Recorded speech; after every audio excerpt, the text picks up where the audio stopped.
Hi, I'm Linda. Welcome to Shiloh May. Today we're going to take some of these leftover half-square triangles. Do you remember that flag quilt I made earlier? Well, these were left over from that. So I'm going to take these and I'm going to piece them together and use them to make like a makeup bag. So there you see I took my squares and I just lined them up, all going the same direction. It's very scrappy looking. And I've sewn rows together. And now I'm going to show you how to nestle your seams. So when I pressed my seams, I pressed one row going one way and the other row going the other way. And I'm pinning them now together. Now you don't have to do these. You don't have to pin if you don't want to, but I find that pinning just really secures my seams nesting, and my corners are nice and even. Sometimes I do this, sometimes I don't. Most of the time I do. But once in a while when I'm feeling brave, I don't. It just depends on how particular you want to be. I do believe quilting should be fun and not be a burden to anybody. So here I'm showing you how to nestle them, and see those little threads there, they look like grasshopper antlers. So I'm going to cut those off. But there's my seam on one side and my seam on the other. One's going one way, one's going the other, and they just nestle together. And when I put my pin in, I put it in the seam itself.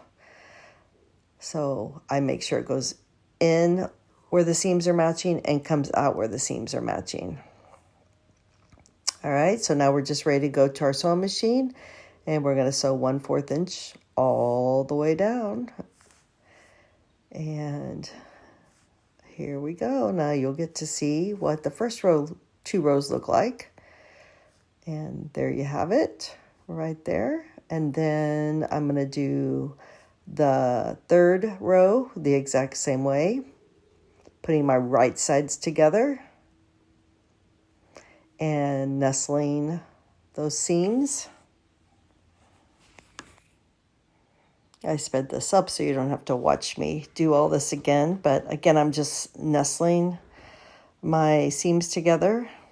And there's 1, 2, 3, 4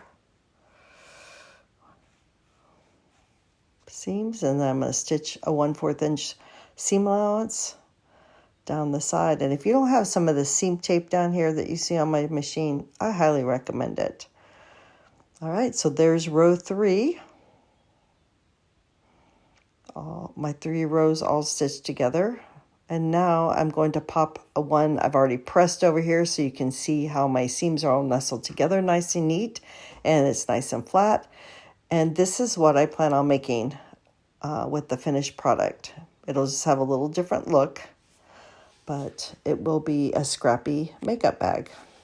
You have a blessed day. Thanks for watching, Shiloh May.